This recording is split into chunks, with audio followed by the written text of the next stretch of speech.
Avant de commencer cette vidéo, comme d'habitude, parfois je vous le rappelle, n'hésitez pas à vous abonner ou à vérifier si vous n'avez pas été désabonné. Voilà, je le fais vite fait, comme ça vous n'allez pas pleurer. Allez, bon visionnage.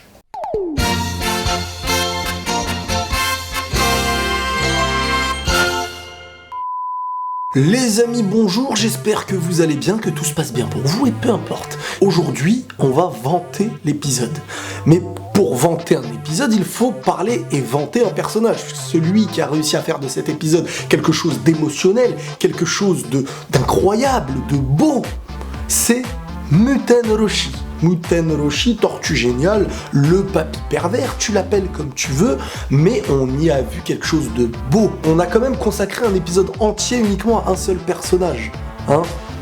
J'ai envie de dire qu'il n'y a eu que lui dans cet épisode-là, avec un tout petit peu de Goku, mais sinon, voilà, il fallait tenir l'épisode. Et lui, moi j'étais dans ce mystère, je me suis dit, est-ce qu'on va faire de Tortue Géniale, de Muten Roshi, quelque chose de beau, quelque chose de fort, qui va nous impressionner, ou bien est-ce qu'on va tout simplement avoir un personnage comme on peut l'avoir pour l'instant avec du Tenshin Han, qui n'évoque pas de...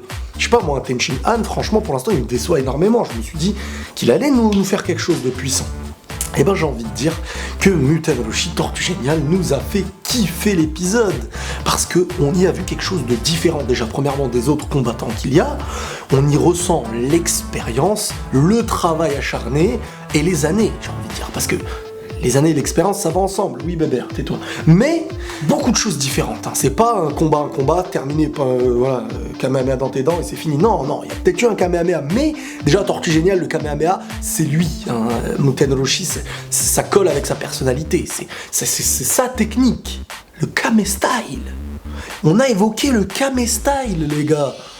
Oui, donc tout le monde dans les commentaires, dès que vous arrivez à ce moment de la vidéo, vous marquez Viva el Kame Style.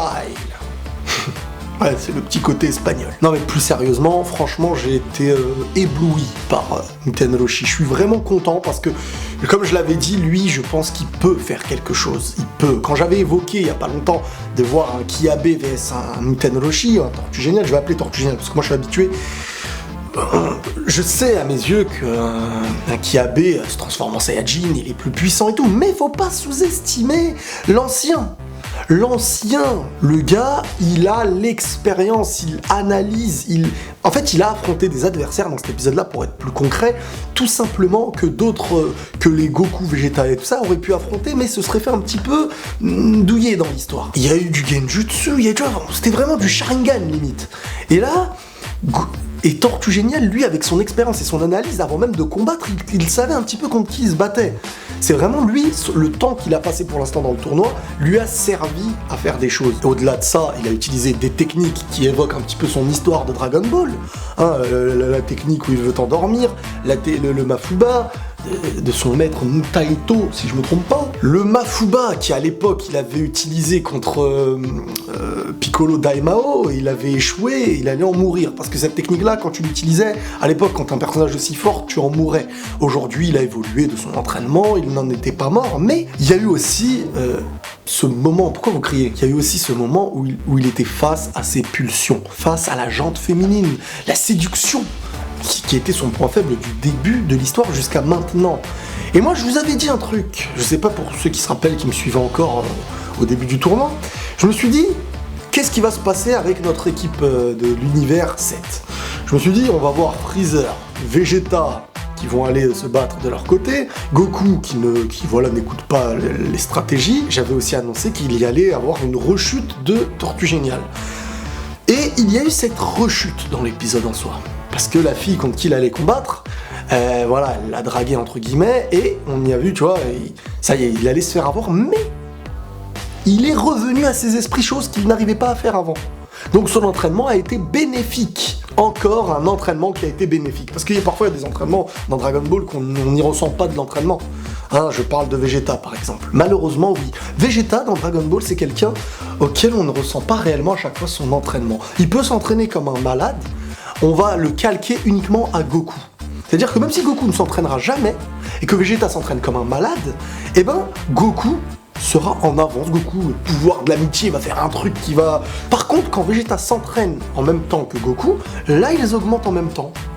C'est bizarre, hein. Mais Muten Roshi, Tortue Géniale, on pouvait pas réellement connaître, j'ai envie de dire, son vrai potentiel. On connaissait ses limites à certains moments donnés, ça restait qu'un humain et tout.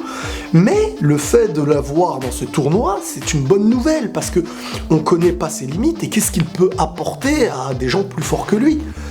Ce qui est bien avec Tortue Géniale, c'est qu'il peut ramener une touche que d'autres n'ont pas dans son univers. Par exemple, Goku Vegeta, il l'a évoqué, Tortue Géniale, il avait dit c'est des combattants un peu trop directs. Et les adversaires qu'il a pris dans cet épisode-là, il fallait que ce soit lui, en gros, qui les affronte pour pouvoir les contrer. Premièrement, il a réussi à retenir ses pulsions. Deuxièmement, il a utilisé le Mafuba. Il a réussi à l'utiliser aussi contre l'autre adversaire qui était espion avant le tournoi dans l'univers 7. Là, il voulait espionner Goku et tout ça, et Freezer. Il a réussi à lui aussi, parce que lui, il se transformait, ce gars-là. Il se transformait en super canard Saiyajin, je sais pas quoi, le mec. Tu vois, il était normal. Il s'est transformé, il avait des cheveux avec un bec de canard. Dans cet épisode-là, Tortue Géniale, il a réussi à vaincre, je crois, à éliminer, à lui tout seul, 2 ou 3 adversaires. Ce qui s'est passé, c'est qu'à la fin, il était complètement KO, il avait tout utilisé, et même Krillin, à un moment donné, il pensait que ça y est, il allait tomber après le Mafuba. Mais non, il a continué à combattre, il voulait vaincre les adversaires qui auraient été un petit peu coriaces dans le style face à nos Goku Vegeta qui se battent un petit peu trop directement, comme il l'avait dit de ses propres mots. Mes coéquipiers sont extrêmement puissants quand ça parle de force, mais leur attaque et leur esprit sont trop directs. Ils sont susceptibles d'être perturbés par des ennemis qui utilisent un petit peu la tromperie, le genjutsu, tu vois. Face à Itachi, tu vois, Itachi plus fort que Goku et Vegeta, quelque part.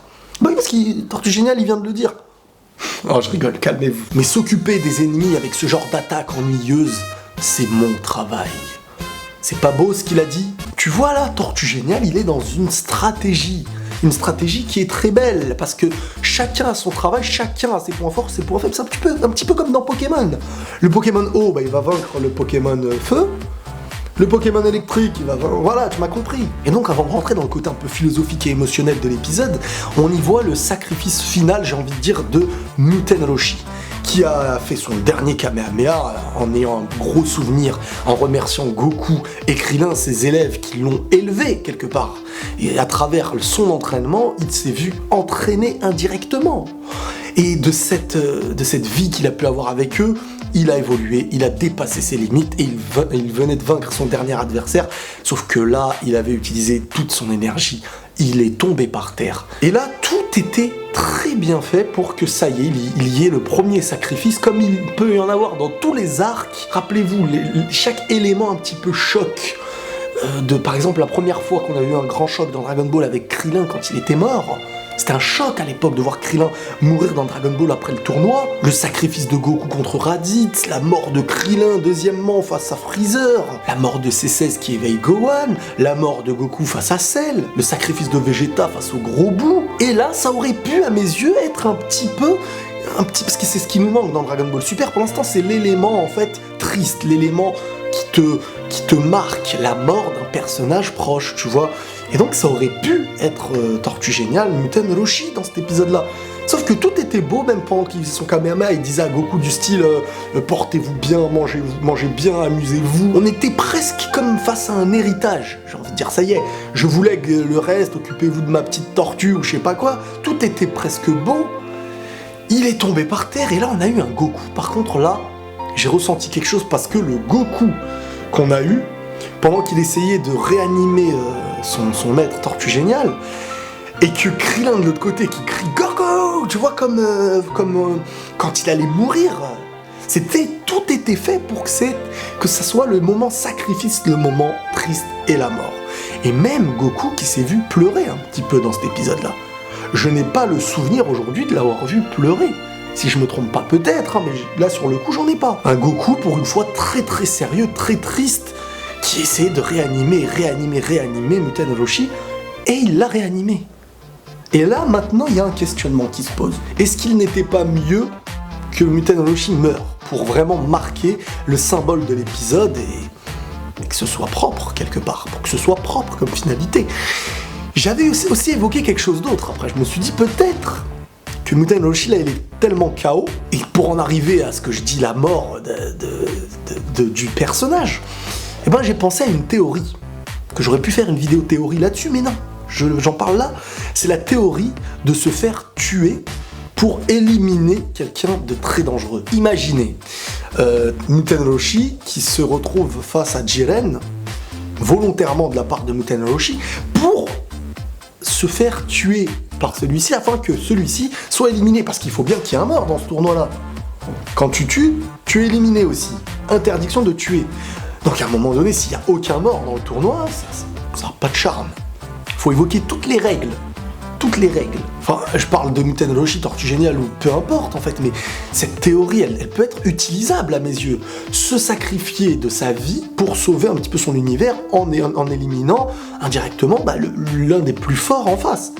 Donc comment tu vas te sacrifier? Est-ce que l'autre faut qu'il te tue volontairement? Est-ce que de ta faiblesse qu'il te reste, tu sautes sur une attaque? Ou je sais pas, imaginons Jiren qui veut lancer une attaque sur Goku, Tortue Géniale qui arrive au milieu, qui se sacrifie, qui meurt, et ça élimine Jiren. C'est une tactique, moi je suis un petit peu vicieux sur les bords, dans certaines tricheries en fait. Si j'avais l'esprit maléfique, j'en aurais fait des saletés. L'épisode en soi, il est super beau. Il est super... Quand t'as connu Tortue Géniale de ses débuts à maintenant, ça t'évoque quelque chose. Quand tu l'as pas réellement connu du début à maintenant, c'est là la tristesse. Et c'est ça, à chaque fois quand quelqu'un vient me dire est-ce que je peux commencer avec Dragon Ball Super ou bien avec Dragon Ball Z quand Goku... Non.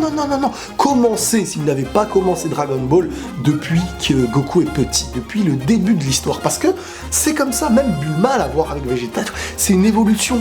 Tu peux pas aujourd'hui venir dire... ouais, mais c'est normal que ça va pas te toucher si tu n'as pas vécu j'ai envie de dire, l'éclosion. La petite fleur qui grandit. Tu regardes un lieu où il n'y a aucune plante et au bout de 2 ans, tu vois une belle plante qui naît. T'es content.